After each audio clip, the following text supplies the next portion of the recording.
I have to admit I've been around long enough to have ridden the original Yamaha Venture Royale, and quite a lovable beast it was. Then there was a Royal Star Venture in the intervening years, but it wasn't so luxurious. Now there's this all-new Star Venture, with which Yamaha says it's officially re-entering the luxury touring category. Not only do Yamaha reps say this is one of its most important new models in years, they also like to think they've created their own little niche.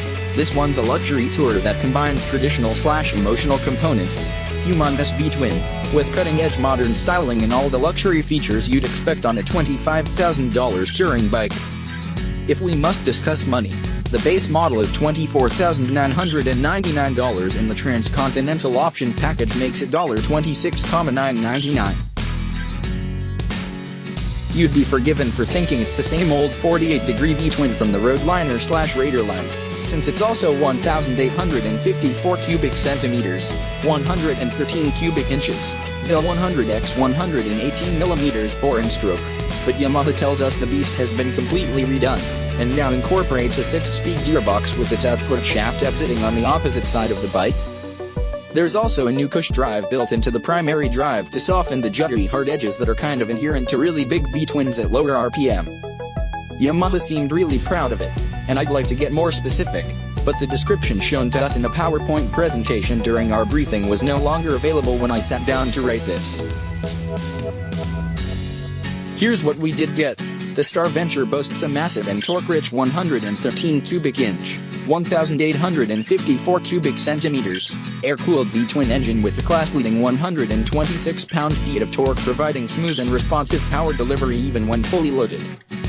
The huge torque and relaxing V-twin pulse are complemented by a lightweight forged alloy pistons, carefully tuned twin counterbalancers and advanced composite engine mounts, which combine to deliver a smooth and comfortable ride on long days in the saddle while reducing fatigue. The engine's semi-dry sump design lowers the effective center of gravity by allowing the engine to sit lower in the frame. An external oil tank is integrated into the aluminum subframe to centralize mass and reduce weight, and a compact oil cooler is hidden between the front frame down tubes to help maintain ideal engine temperatures. There was also a very cool line drawing of the new double-down Tianq steel frame the bike uses, along with its aluminum subframe. Those new composite mounts transfer into everyday speak as rubber, but the line drawings showed some kind of Boolean planar or HDFL-like deal that restricts the engine's movement to the vertical plane. Those in the primary cush drive add up to the smoothest big V-twin I've ever ridden, both accelerating from a stop but especially cruising along at 80 miles per hour and 2,800 RPM.